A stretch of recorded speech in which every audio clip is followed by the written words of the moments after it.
I grew up being taught that hypnosis was of the devil. And a few years ago, I think it was about 8 years ago now, I stumbled on a podcast by Mike Mandel and Chris Thompson, and it was all about hypnosis. And I was curious about hypnosis because I have heard that hypnosis can help with weight loss. And I had been struggling with my weight. I had struggled with my weight my entire life. And I thought, I'm just gonna listen and see what happens. And as I continued to listen, I started to understand the neuroscience underneath hypnosis. I started to understand the mechanism by which hypnosis generates change. And I started to understand that it is a natural process that is happening all the time. If a person is breathing, they have been hypnotized. I started exploring hypnosis a little more. I went to see a couple hypnotists to see about getting help with my weight, and I could not stand either one of the hypnotists. It did not work, and I did not like it, and I thought, I'm just going to learn this for myself. So I mostly learned hypnosis to help manage my weight. And as I was learning hypnosis, it uncovered some fascinating things for me and made me decide to become a hypnotist. And the reason is that it wiped out, it eradicated decades of deep depression for me. I still sometimes struggle with my weight. I'm starting to figure that out. And when I've got it figured out, I'm going to bring it back to you. However, the depression piece has just radically changed my life. And one of my favorite things to share, I have a program called Sad to Glad that I give away to anyone who wants it. So let me know in the comments below if you want it. I want to help you understand the aha moment that helped me realize that I could step out of depression, that helped me realize I could step out of insecurity, that helped me realize that I could step into becoming the person that I wanted to become when I had tried and failed so many times before. A few minutes ago, I was researching this topic and I looked up a video on NLP, neuro-linguistic programming, about anchoring. And the guy, as he was explaining the term, he kept using the word state. And I thought, what if some people don't know what state means? So state is like a state of mind, a state of being. Like, what state are you in when you're doing something? I'm going to explain this to you the way that my teacher, Mike Mandel, explained it to me. And Mike Mandel actually uses a different metaphor now, but I love this one and this one really resonates with me, so I'm going to share it with you.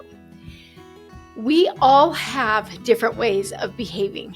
And this is like different ways. I have different ways of behaving than who I am being now is different from who I was being 15 minutes ago. So I actually took my grandbaby to daycare this morning, and she has these little Mickey and Minnie figurines. She's super into Minnie Mouse right now.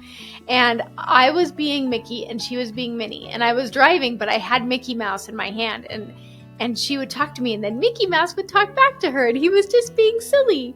And I was being a child. I was being Mickey Mouse. I was still driving responsibly and being a responsible grandma, but I was being Mickey Mouse and it was silly. And a few weeks ago, I switched bank accounts. So I had to make phone calls and send emails telling people I have a new debit card. You need to change the billing information from this billing information to this billing information. And I was professional and I was straightforward and I was matter of fact and I wasn't overly cheerful and I certainly as heck was not Minnie Mouse. Both of those ways that I showed up in the world, both of those states that I was using in those situations are authentically me. I wasn't pretending to be someone, well, I was pretending to be someone I'm not, but I was authentically being silly Lori when I was being Mickey Mouse. And I was authentically being matter of fact, this is just how it's going to be Lori when I was speaking with different billing departments. This is important to understand because sometimes when people understand this information, they feel like it's faking it till you make it, and it is not. This is what I'm about to teach you is not faking it till you make it. It's teaching you how to activate. Because one of the things that you'll be so fascinated to discover is that we all have many different aspects of our personalities, many different behaviors and ways that we can show up in the world. And these are known as states.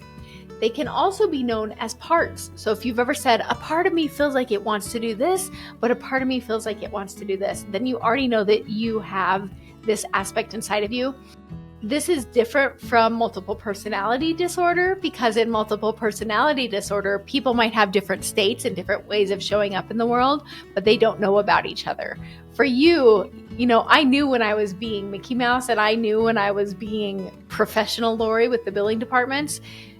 And this is just a common occurrence with every human. Everyone has these different states. It is not a mental illness.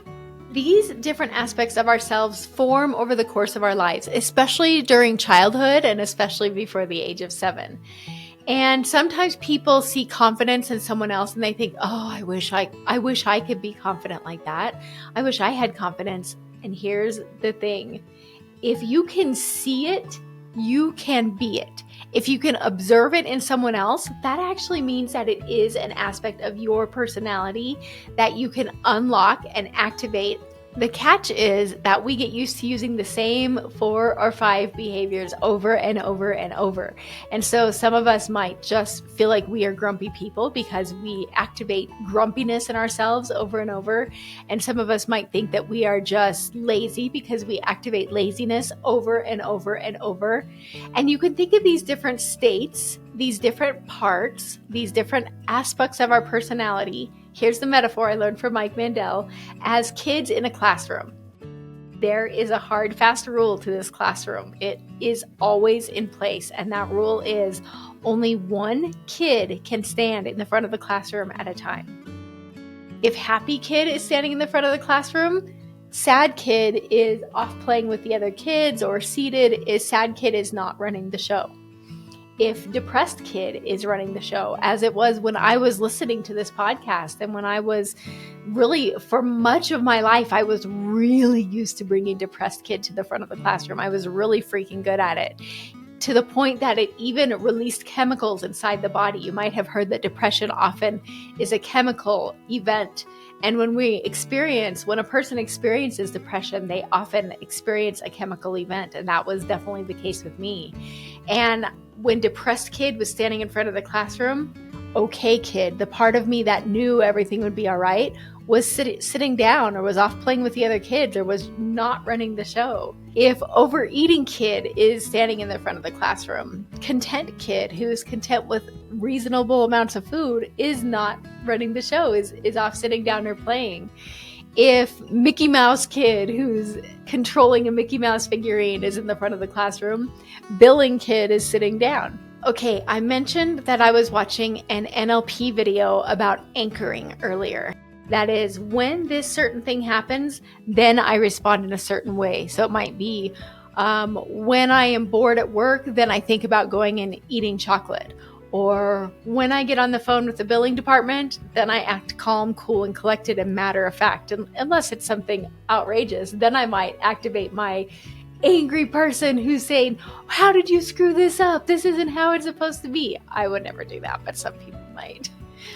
Or if we see a little baby, it might activate the part of us that says goo goo gaga and makes silly faces and acts silly and immature. Anytime we are experiencing a behavior or a way of showing up in the world or a state that we don't enjoy, it's often because something is triggering it, something in our lives. We might consciously know what that thing is, and we might not know what that thing is. So if I could show you a way to consciously trigger the state that you want when you want it, would you be interested? I'm going to do a little experiment here. So please let me know in the comments if you like this or if you hate this. And that is, I'm going to direct you to the video that I made, I think it was last week, about the 3 B's. The 3 B's are body language, breathing, and belief. You can change them in a matter of seconds. Sometimes just 1 second is all it takes to change your 3 B's. And I made a video that teaches you how to utilize the 3 B's. It's only 8 minutes long. And when you understand how to change your 3 B's, you have all the tools you need to activate any aspect of your personality that you would like to activate simply by changing the 3 B's. I am going to put a link to that video in the notes below this video, along with a link to my Answer Room Hypnosis audio that allows you to activate the part of you, and I promise you there is this part of you that knows the things you don't realize you know. It activates the part of you that knows the answer that you've been seeking. So if you've been feeling overwhelmed and confused and thinking, should I do this thing or should I do this thing? What's next in my life? Where should I be heading? The Answer Room Hypnosis audio activates that and unlocks it so that by the end of the audio, not only do you know and have extreme clarity and peace about what direction to move forward, but you are equipped with the ability to actually carry it through. So you can find those two things below the video. The 3Bs video that's only 8 minutes long and teaches you how to activate any state at any time, and my Answer Room Hypnosis audio. I will see you in the next video.